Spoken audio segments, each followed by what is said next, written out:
voy a desarrollar el artículo 14 bis, como decía Vanessa, pero la parte previsional, que es la de el tercer párrafo de dicho artículo, en la cual habla de todos los derechos previsionales que tienen todos los ciudadanos. Y bueno, y también voy a hacer algunos comentarios que por ahí tiene duda la gente que se quiere jubilar, y las últimas novedades con respecto al acceso de la jubilación, el tema de la moratoria, varias cuestiones que surgen y dudas. Bueno, el tercer párrafo del artículo 14 bis dice que que habla de la seguridad social. Dice que el Estado otorgará los beneficios de la seguridad social, que tendrá carácter integral e irrenunciable. En especial, la ley establecerá el seguro obligatorio, social obligatorio, que estará a cargo de entidades nacionales o provinciales con autonomía financiera y económica, administrativa, por los interesados, con participación del Estado, sin que pueda existir superposición de aportes, jubilaciones y pensiones móviles, la protección integral de la familia, el derecho de bien de familia, la defensa del bien de familia, la compensación económica familiar y el acceso a la vivienda digna. Bueno, estos beneficios son indispensables. La seguridad social, en suma, debe tener por fin garantizar a los miembros de la sociedad afectada por estas contingencias las prestaciones o beneficios indispensables. ¿Cuáles son las contingencias? Las contingencias de origen patológico, la enfermedad, invalidez, accidente de trabajo, de origen principalmente biológico, maternidad, vejez o muerte, y la de origen económico-social, el desempleo y las excesivas cargas de familia. Entonces todo esto tiene que estar contemplado y protegido por el Estado, no como una facultad del Estado, sino como un deber que tiene que cumplir. El artículo 14 bis deja la seguridad social a cargo del Estado, pero ello no significa que él solo deba asumirla. Debe programarse de forma tal que dé intervención a toda la comunidad como obligación ineludible de convivencia y solidaridad social. Bueno, ¿qué pasa? Gracias a este artículo se pueden acceder a aquellos que tienen alguna patología, enfermedad, o a aquellos que cumplen los años. Bueno, vamos a hablar de los años de aporte. Los años de aporte tienen que ser en el régimen ordinario. No me meto de lleno en los regímenes especiales, pero hay regímenes especiales el cual establece que los aportes sean menos, como por ejemplo los docentes.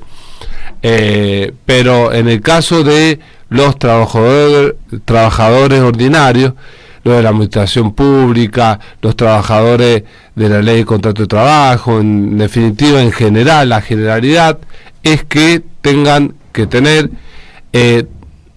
30 años de aporte. ¿Qué pasa en los casos que tienen menos años de aporte? Ya lo voy a comentar, pero tienen que jubilarse a partir de los 65 años los hombres, y las mujeres a partir de los 60 años con 30 años de aporte. ¿Qué pasa en el caso de las personas que tienen esa edad ya? Tienen, en el caso del hombre, más de 65, en el caso de la mujer ya cumplió los 60 o superan los 60 años, pero no tienen los 30 años de aporte. Bueno, el ANSES da la posibilidad de acceder a la moratoria, en la cual se puede ir pagando los años de aporte que le falta al jubilado, y mientras tanto cobrar la jubilación.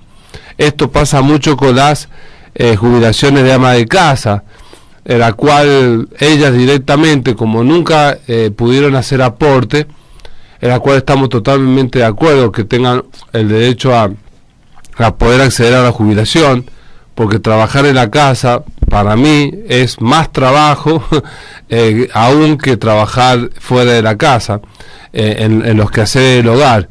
Y ese reconocimiento por parte del Estado nos pareció una muy buena medida, pero tienen que hacer aportes. Como no se hicieron, ¿qué pasa? El Estado le dio la posibilidad a través del ANSES de que puedan hacer moratoria, y actualmente muchas personas, muchas, en este caso mujeres, pudieron acceder a la jubilación de ama de casa, pero se le descuenta, y por supuesto que termina siendo menos de la mínima, porque lo que le corresponde a ella es la mínima, que es más de 30.000 pesos, pero en virtud de esta moratoria se le hace un porcentaje de descuento para pagar los aportes debidos, y terminan cobrando un poco menos de la mínima. Bueno, ¿qué pasa a aquellos que se quieren jubilar? Que es otra también cuestión, que bueno, estábamos hablando ahí en la tan conocida jubilación de amas de casa. La tan conocida, exactamente. Pero hay muchas personas que se quieren jubilar y se gestionan ellos mismos los trámites ante el ANSES. Y esto, lo que le queremos decir, que hay que tener cuidado, porque muchas veces lo que nos pasa también con los accidentes de tránsito, los accidentes de trabajo, todo, la gente dice, no, si lo puedo hacer yo, porque voy a contratar un abogado. No decimos acá que tenga que contratar un abogado, pero hay que asesorarse bien, porque siempre en los trámites hay forma de hacer el trámite, la cual después percibir la jubilación, siempre uno puede tener la visión de algunos pormenores, algunas cuestiones que hay que tener en cuenta para que después cuando se jubilen con el mayor monto de jubilación. Por ejemplo, aquellas personas que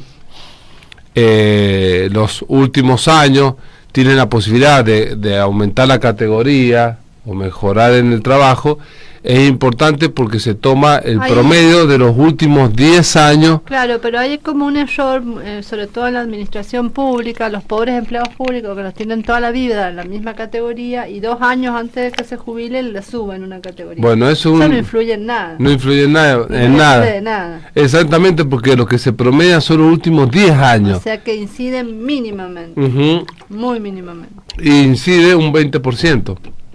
Claro. Porque es de los últimos 10 años que toma la ley. Exacto. En las jubilaciones ordinarias. Las jubilaciones por invalidez se toma en cuenta los últimos 5 años. El promedio de los haberes percibidos en los últimos 5 años. Y si no tienes 5 años, porque para que te den una jubilación por invalidez tenés que tener 12 meses de aporte. Bueno, muy buena pregunta. En realidad son 36 meses de aporte. Bien. Son 36 meses de aporte mínimo que establece la ley. 12 meses. No, 3 años. 3 años. Muy importante eso, o sea que... Y muy buena pregunta. Para tener acceso a una jubilación por incapacidad, sí o sí hay que aportar mínimo 3 años. 3 años, exactamente. Ya puede ser por monotributista y después como empleado, no importa eso. Es indiferente, pero sí tiene que tenerla. ¿Y no se puede hacer moratoria en esos casos? No. O sea, por ejemplo, que yo lleve 1 año y me incapacite, no puedo hacer un aporte de esos. No. Bueno, esa es una cuestión también muy polémica. ¿Por qué? A mí me pasó hasta con un cliente particular. ¿Qué es lo que le pasó a él? Él fue un municipal. Sí. Fue contratado muchos años, que también les pasan a muchos municipales eso. Que los contratan años y años, que ya lo hemos dicho, miles de veces, que están lamentablemente en negro, en la cual tendrían que haber estado registrados de mucho tiempo atrás, y se la pasan 4, 10, 15 o más años estando en la informalidad, con un contrato que simula la verdadera relación laboral que lo une con la municipalidad donde trabajan. ¿Qué pasa? Este municipal que trabajó muchísimos años, pero fue contratado, o primero becario, después contratado, cuando lo nombran como ya empleado, a los 6 u 8 meses fallece, que lo habían nombrado. Ah, claro. Entonces, no tenía ningún aporte. no, claro. No podía generar pensión. Exactamente. La mujer difunta no pudo cobrar la pensión. Por eso te digo la dimensión de esta... Bueno, de esta... lo que pasa es que hay una explotación del empleado, sobre todo acá en esta provincia, una cantidad de gente contratada en negro, que bueno, lo vemos a diario, del Estado, ¿no? Propios del Estado municipal, provincial. Hay tanta necesidad de ingreso, de trabajo, que la gente acepta una pasantía, un contrato, un plan, y está toda la vida así. Pero por ahí no se dimensiona el perjuicio que genera eso, el hecho de no estar registrado, el hecho de no estar en planta permanente. Cuando no cumplen esos meses, en ese caso son 18 meses, porque no estamos hablando de la otra jubilación por invalidez, por ejemplo, pero en ese caso tiene que tener los aportes de 18 meses el empleado que tiene una relación de dependencia. En el 18 caso, para meses. generar derecho a pensión, Es diferente a la incapacidad. Sí. Todo se rige por la ley de jubilaciones. Por la ley 24.241. Esa que tiene sí, 800.000 modificaciones. tiene más modificaciones que por ahí uno se marea. Sí. Pero ahí establece lo de la jubilación ordinaria y establece la jubilación por invalidez. Bien. En la misma ley. Bien. Bueno, y aquellas personas que se quieran jubilar tienen que asesorarse, porque es importante ver cuántos son los años de aporte, ¿En qué régimen son? En qué régimen son. Por ahí hay determinados regímenes, que se jubilan antes, como los docentes, por ejemplo. Exacto. Y dentro de los docentes hay docentes de área de frontera, por ejemplo, que exacto. Antes. Y además influye el año que empezó. Los policías, sí. Todos tienen su régimen. Sí. Y además influye hasta el año que empezó a hacer los aportes. Claro. No es lo mismo después el cómputo. Todas esas cosas influyen muchísimo después en cuando se van a jubilar. Entonces se tienen que asesorar varios años antes, y después ya cuando se gestione la jubilación, por más que le digan que le van a presentar el mismo empleador, lo mismo tienen que asesorarse, porque hay cuestiones que la manejan gente especializada en el tema, y eso le genera hasta mejor jubilación en un futuro. Y es importante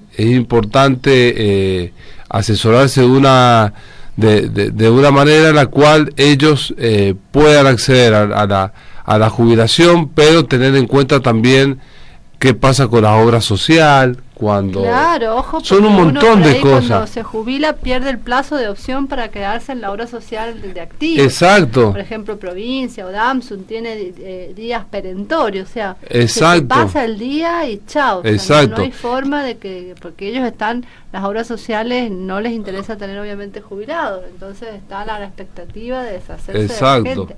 Incluso los seguros, por ejemplo, cuando ustedes han pagado el seguro, los empleados estatales, otro tema. el seguro colectivo, pagan toda la vida el seguro, y si ustedes cuando van a pasar a jubilarse no prevén hacer la opción en la caja, pueden llegar a perder ese seguro. Exactamente. Así que es muy importante que se asesoren siempre en este tipo de casos. Exacto, y también qué papeles tienen que presentar, claro, cuando se van a jubilar, que son las certificaciones de servicio y de remuneraciones, todos esos papeles.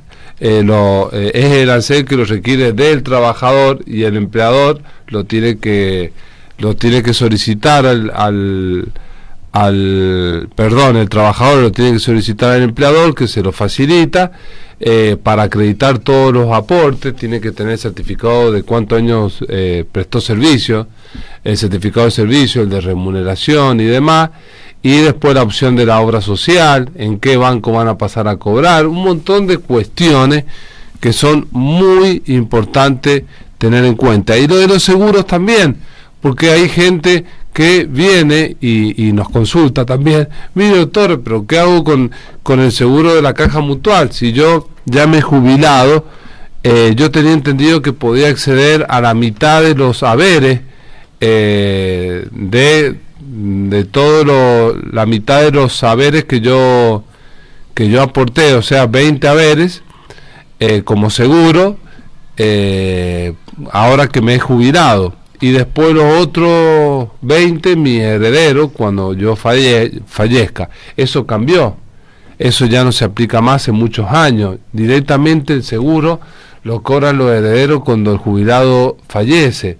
Bueno, eso, si nos preguntan si estamos de acuerdo, no podemos estar de acuerdo con una cosa así, porque el jubilado con tanto sacrificio trabajó para poder obtener también dentro de su derecho el cobro de este seguro, y resulta que en vida no lo puede cobrar y lo terminan cobrando los herederos y no el propio jubilado, como era antes. Entonces son todas cosas injustas y que bueno, y que no tendrían que ocurrir. Te digo la consulta, si el empleador puede intimar al empleado a jubilarse.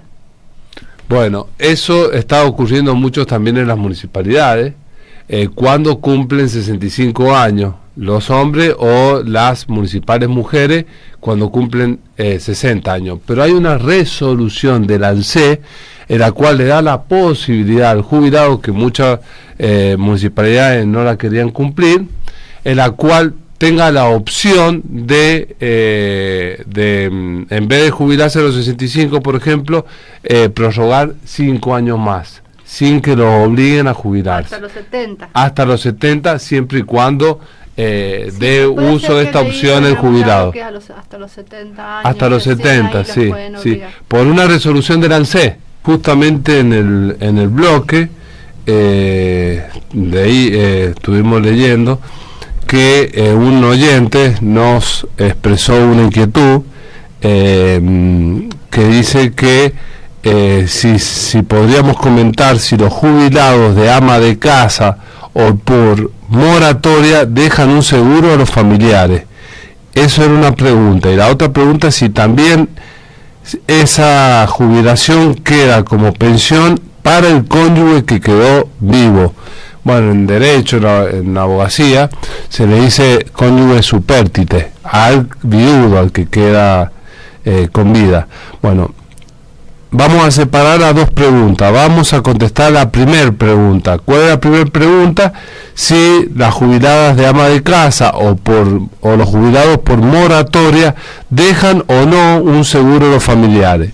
Bueno, eso no está previsto en la ley, y además no se le hace ningún descuento de un seguro en el recibo de sueldo a quien es en el recibo de haber, perdón, a quien es a quien percibe o es titular de este beneficio jubilatorio de ama de casa. No hay seguro en ese caso.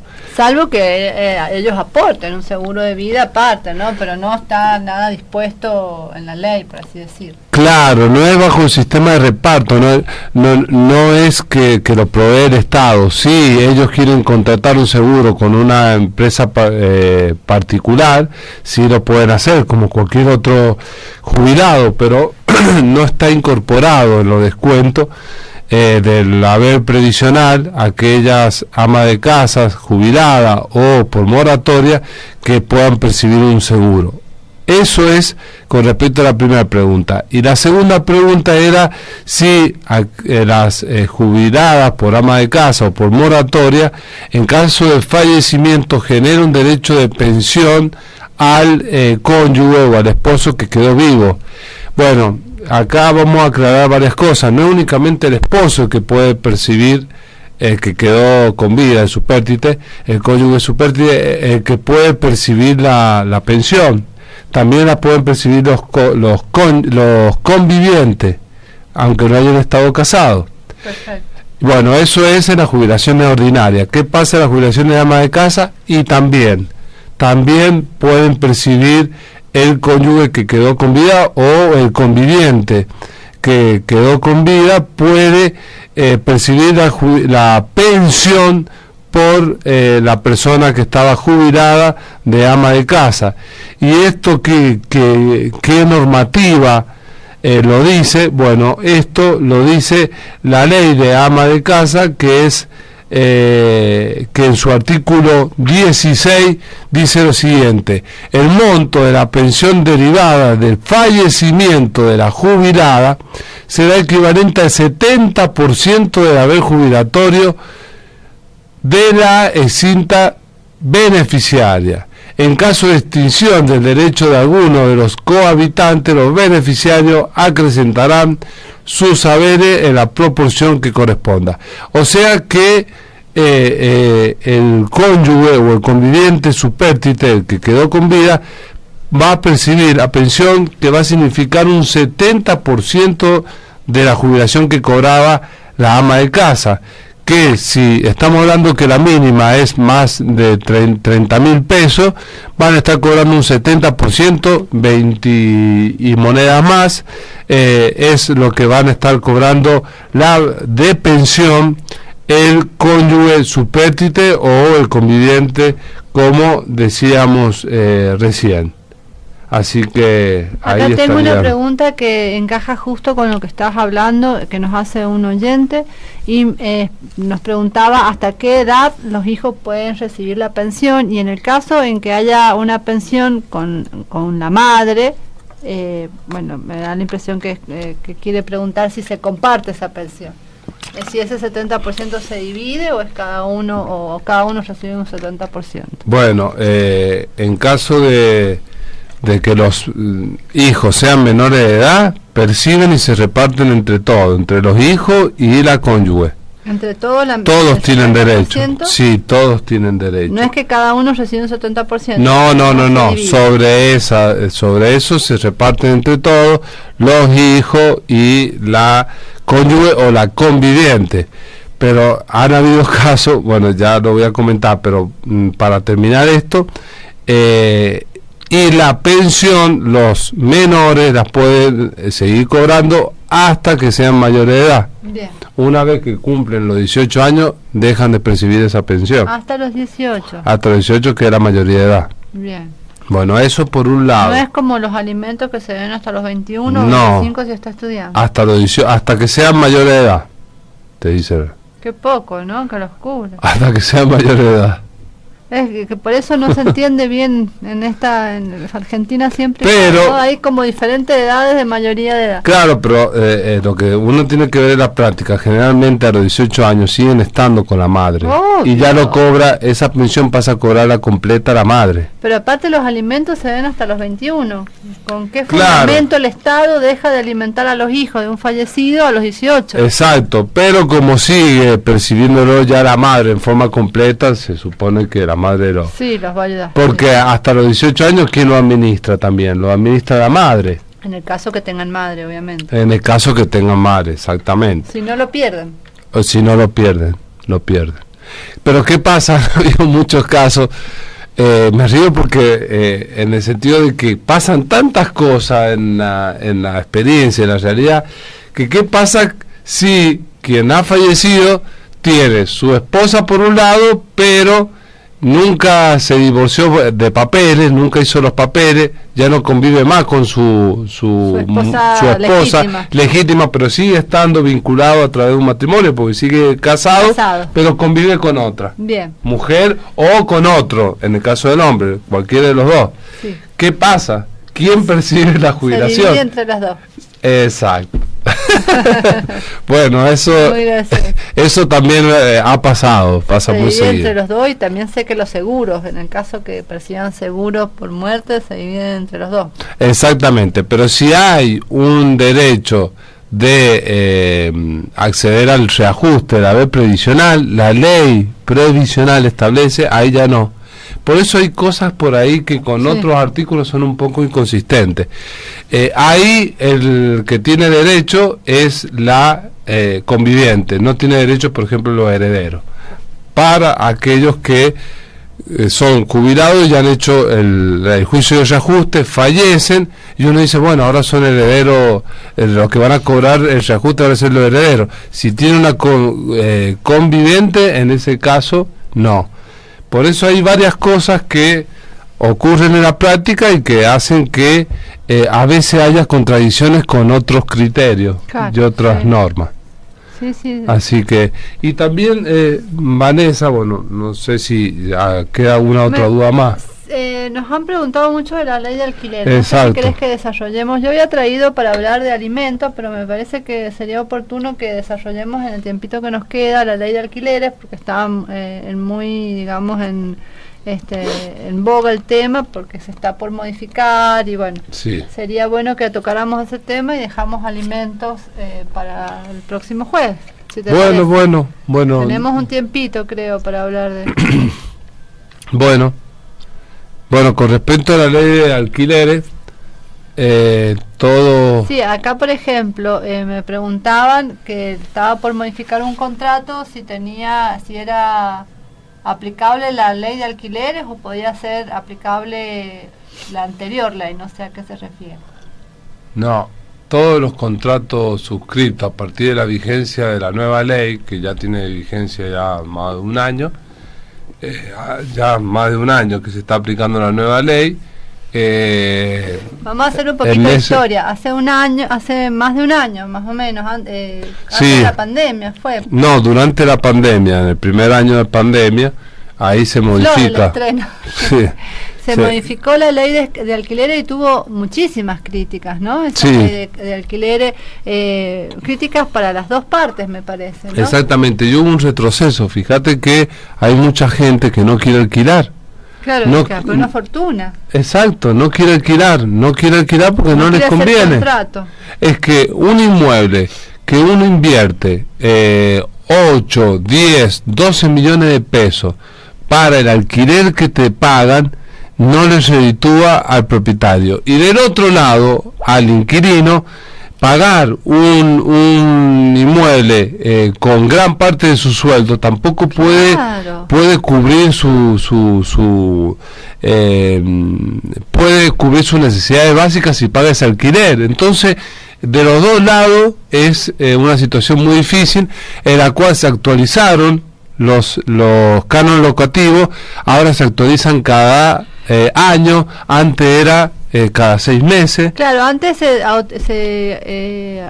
autorizaba al propietario a insertar una cláusula de autorización cada 6 meses. Cada 6 meses. Y generalmente se establecía entre un 15 a un 20%. Pero en ese momento estaban hasta prohibidas las cláusulas de autorización. Sí, de indexación. Por eso te digo, por ahí la ley va muy por detrás de la realidad. Claro. En Argentina, con una inflación de más del 50%, no puedes tener alquileres que no se actualicen.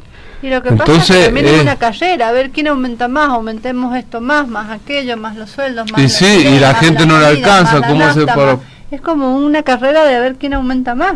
Y claro. Entonces, bueno, pero volvamos a la ley de alquiler. Entonces, actualmente la ley vigente le permite al propietario establecer cláusulas de autorización cada 6 meses. ¿Hay un tope en esa? No. La ley anterior era cada 6 meses. Ahora es cada 12 meses, o sea, por año. Por año. Es buena pregunta si hay un tope. Directamente no establece que haya un tope porque depende de la inflación y de un índice que se llama RIPTE. ¿Qué pasa? Y el índice de precio, conforme a la inflación declarada por el INDEC de todos los meses, se va acumulando en el lapso de un año y ahí se establece el aumento. Por ejemplo, actualmente se establece directamente el aumento conforme a ese índice. Actualmente creo que no puede ser más del 50%. No pone un tope. Bien. No pone un tope. Actualmente está siendo más de un 50%. Más del 50%. Porque la inflación, según el INDEC, es más del 50% anual. Claro. Entonces, como es más del 50% anual, los aumentos de los alquileres se están haciendo más de ese porcentaje. Bien, y el alquiler se pacta por 3 años mínimo. Otra buena pregunta, porque antes había una distinción si el inmueble era destinado para vivienda particular o si el inmueble era destinado para uso comercial. Bien, sí. ¿Qué pasa? En el caso de que era para vivienda familiar, se preveía 2 años, y si era para comercial, al revés, si era para... vivienda 2 años, comercial 5. No, vivienda era 3 y comercial era 2. Y con la modificación de la ley, directamente se unificó a que las dos cosas sean 3 años. Sí, exacto. 3 años. Antes la vivienda era 3 años y lo comercial eran 2, ahora es todo, 3 años. O sea que durante 3 años vos te tenés que asumir este compromiso y te van a actualizar no sabes cuánto. Durante esos 3 años, una vez al año, te van a actualizar quizás más del 50% del monto. Y con la inflación que estamos viviendo ahora, sí, es más del 50%. ¿Y quién te aumenta vos el sueldo del 50%? Y bueno, además, con el sueldo tenés que amortizar todos los aumentos de todo. Por eso hay muchas críticas, pero en la práctica no lo están cumpliendo. Por eso esa ley la quieren modificar. Y es que nadie está pagando un 50% de aumento. En la práctica no se está dando eso. ¿Se hace en el contrato anterior? No, o lo fijan, pero después en la práctica no le dan el 50, ¿entiendes? Le dan menos. Después otra cuestión también que se da, que mucha gente que desconoce la ley hace contrato por 2 años, por 1 año. No son válidos. Exacto. ¿Cuál era? Eso es otra consulta que muchas veces hace la gente. Si son válidas esas cláusulas. No, porque es de orden público. ¿Qué quiere decir de orden público? Que no se puede modificar, que mínimo es 3 años y de ahí para más, según la ley. Entonces, si yo por acuerdo de parte, acuerdo 1 año o 2 años de vigencia de contrato, no vale. Para la ley son 3 años, por más que lo establezcamos en el contrato y lo firmen las dos partes. Perfecto. Eso también es otra cuestión muy importante. Y otra cuestión es que se tienen que inscribir los contratos de alquiler. Y en la práctica, en la FIP no se están inscribiendo. Aparte la FIP tampoco puede controlar, es una cosa imposible. Exacto. Y además, ¿sabes qué? Para mí, una opinión, ya es un hostigamiento, todo, ya es una persecución impositiva infernal. Quiere que cobrar también impuestos de ese alquiler que tenga la persona. ¿Sí? Exactamente. Entonces el propietario que, por ejemplo, invirtió millones y millones en una propiedad para tener un alquiler que con la inflación que hay tampoco le cubre toda su expectativa, y encima tiene que pagar otro impuesto más. Entonces en la realidad es muy difícil esto, igual que los medios de depósito. El medio de depósito que se paga cuando finaliza el contrato de alquiler a los 3 años mínimo, debe el propietario o locador devolver el depósito, el medio de depósito, pero ya actualizado. Eso también lo estableció la ley, igual que ya no se establecen ya por ley las comisiones de la inmobiliaria y todo eso. Hay varias cuestiones que se han modificado con la nueva ley de alquileres, que lamentablemente fue un fracaso, tal es el punto que con poco tiempo de vigencia ya la quieren modificar nuevamente. ¿Y qué sabes del nuevo proyecto? Del nuevo proyecto, que quieren modificar varias cuestiones de queja por el tema de la inscripción de la FIP, que fue un fracaso, lo quieren modificar. El tema del aumento de las actualizaciones, porque hay muchas quejas. Es como dices vos, Vane, aquel que cobra, que tiene un aumento salarial, es muy raro que la gente tenga un aumento salarial de más del 50%.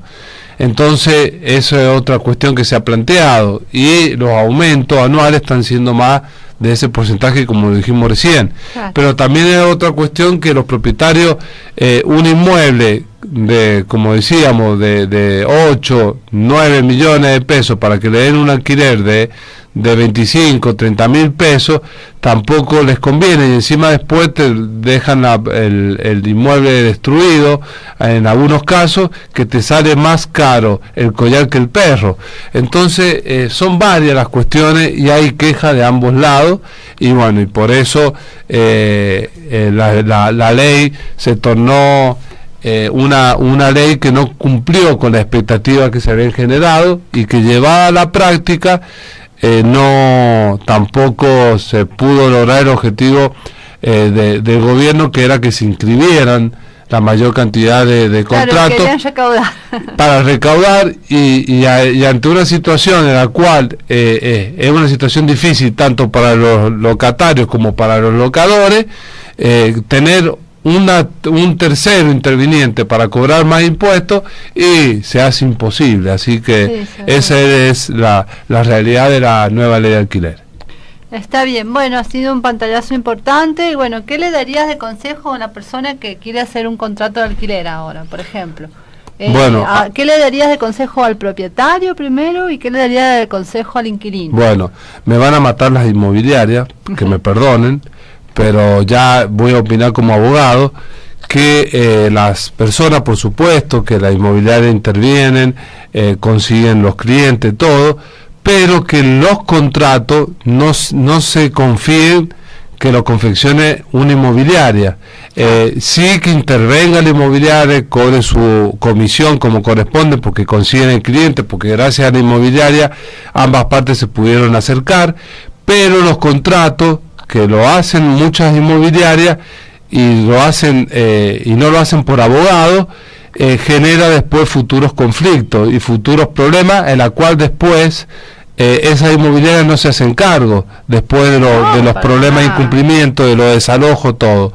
Y cuando el contrato, siempre uno de los contratos, por mejor contrato que haga, nadie le garantiza que no pueda tener problemas, pero no es lo mismo tener un contrato bien hecho, donde la herramienta para después litigar y defenderse judicialmente son mucho mejores y mayores cuando está bien hecho el contrato. Entonces, lo que yo le aconsejo a nuestros oyentes, que se hagan asesorar por abogados cuando vayan a confeccionar el contrato, porque se hacen muchos contratos en la cual no están de la mano de la ley. Se establecen cláusulas, como decíamos, de plazo mucho menos que del establecido, que mínimo son 3 años, lo establecen por 1 año, con actualizaciones también abusivas y un montón de cuestiones que son cláusulas, como decís vos, Vane, nulas, y que generan mucho desequilibrio, porque por ahí generan cláusulas muy beneficiosas para una parte y muy... Claro, exacto. Leonino.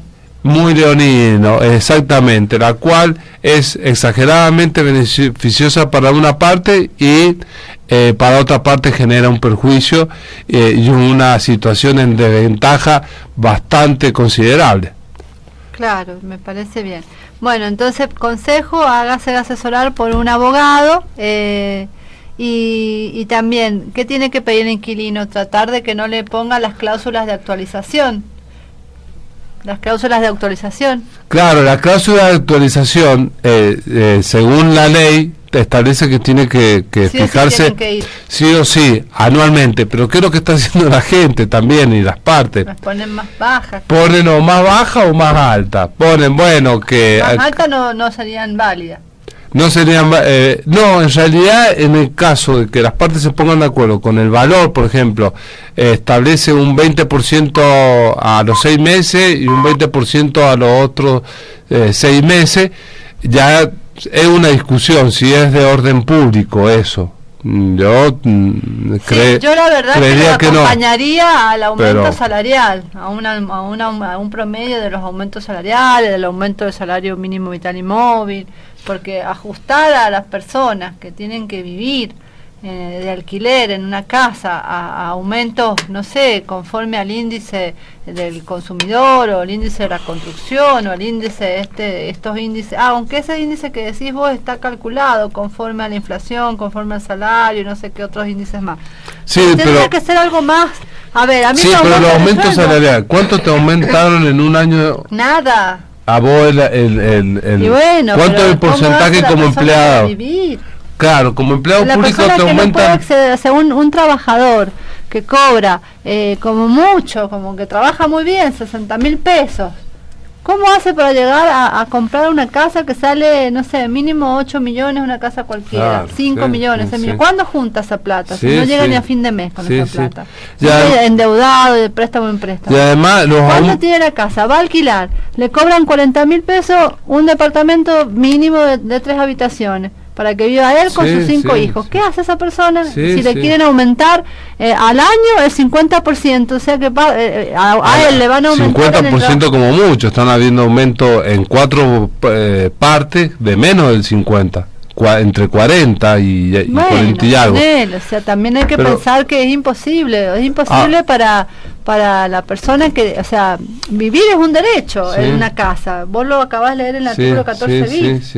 Tienen derecho a una vivienda digna. Entonces, bueno, hay que ponerse las pilas para ver de qué forma la gente común, la gente que trabaja, puede acceder a su casa sin tener que estar rezándole a todos los santos. Exacto. Para que les toquen un sorteo de IPB y pasen toda su vida rezándole a todos los santos. Porque no les toca tampoco. Y un aumento, pongámosle el mejor de los casos de un 50% sobre un sueldo de, mínimo vital y móvil.